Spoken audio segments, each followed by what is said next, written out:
President Bola Ahmed Tinubu has instructed the Federal Ministry of Solid Minerals Development to only issue mining license if they are tied to local value addition.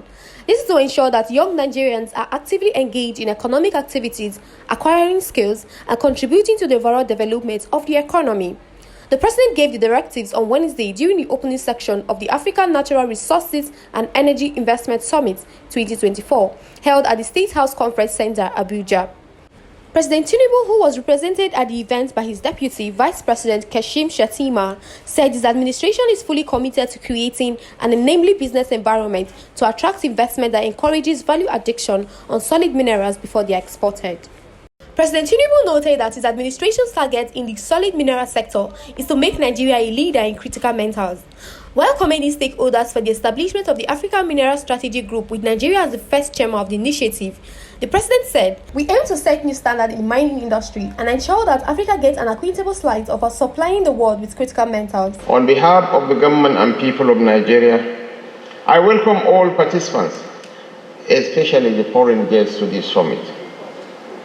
As we gather amidst the gleaming hall of the State House Conference Center in Abuja, we embark on this transformative journey with a passionate spirit of anticipation and unity. Our presence here today marks not just a convergence of minds, but a testament to our shared commitment to harnessing the boundless potential of Africa's mining and energy industries. This year's theme, Natural Resources for Economic Development, advocates for leveraging Africa's natural wealth to foster inclusive economic growth. It emphasizes that a shift towards sustainable energy sources does not compromise economic growth, social stability, or job creation. Africa holds vast potential in the sphere of local value addition. It is not merely about extracting minerals, but about processing and refining them, thereby adding significant value to our God-endowed natural resources. This approach can bolster our economies and offer livelihoods to our burgeoning population. The deliberations during these days will culminate in findings that can shape policies and regulations that can attract investment, ignite entrepreneurship, and channel the creativity of local businesses.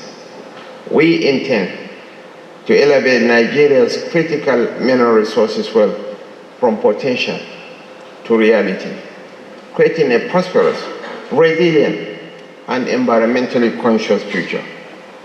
As we gather here today, we are fully aware of Africa's challenges in the realm of power.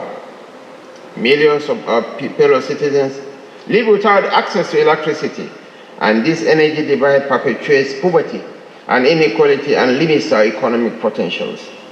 In leveraging opportunities in the renewable energy space, President Tinubu explained that Nigeria has attracted over $2 billion in investment in the renewable energy sector, making it a fast-growing sector in the economy.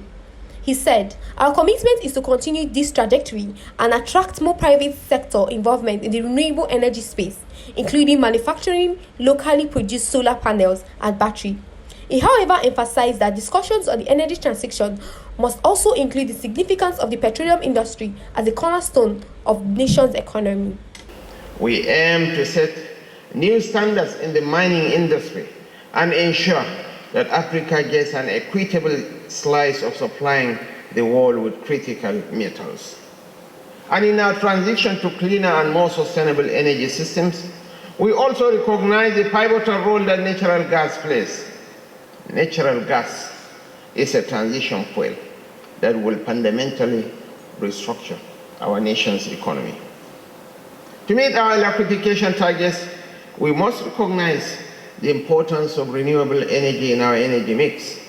Dignitaries present at the summit include Senator representing Niger East Senatorial District, Mohammed Sani Musa, Minister of State for Environment, Dr. Salako, Minister of State for Steel Development, Minister Uba Amadu, and Permanent Secretary in the Ministry of Solid Minerals Development, Dr. Mary Okba.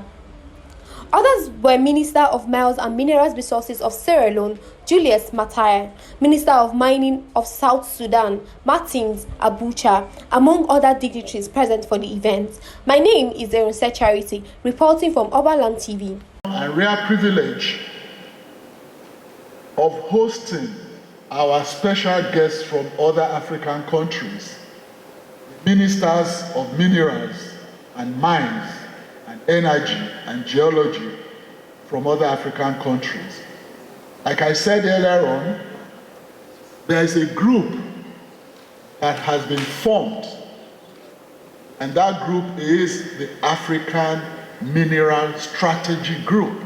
And this group was formed because of the consciousness of Africa and Africans to take up the gauntlet and take their destinies in their own hands with regards to the efficient and proficient exploitation and judicious expenditure of resources and revenue accruable from our natural resources, especially the solid minerals. So, given this need, the African ministers of minerals came together to form this very critical body, the African Mineral Strategy Group.